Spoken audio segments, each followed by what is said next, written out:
రాను రాను మరి వచ్చినటువంటి పదవులు రామకృష్ణ గారి పాపకి ఎమ్మెల్యే, వాళ్ళ అల్లుడికి ఎంపీ, వాళ్ళ వియ్యంకుడికి ఎమ్మెల్యే, ఈయన కూడా మళ్ళీ ఎమ్మెల్సీగా కొనసాగాలనే ఉద్దేశంతో నాకు ఏ అవకాశం ఇచ్చేలా కనపడలేదు. మరి 42 సంవత్సరాలు పనిచేసిన తర్వాత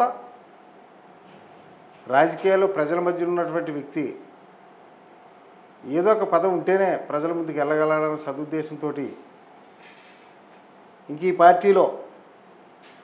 రామకృష్ణ గారు ఉండగా మనకు అవకాశం రాదన్న ఉద్దేశంతో కొంతమంది జిల్లా నాయకులు, రాజకీయ నాయకులు సూచనలు సలహా మేరకు ఇక్కడ స్థానిక ఉన్నటువంటి రాష్ట్ర రోడ్డు భవనాల శాఖ మంత్రి గారు దాడిశెట్టి రాజా గారు,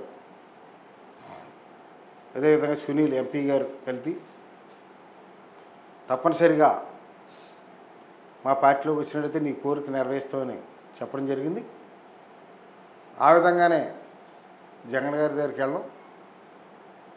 వాళ్ళిద్దరు జగన్ గారితో మాట్లాడడం, తప్పనిసరిగా ఈ రాష్ట్రంలో వైఎస్ఆర్ ప్రభుత్వం రాబోతుంది,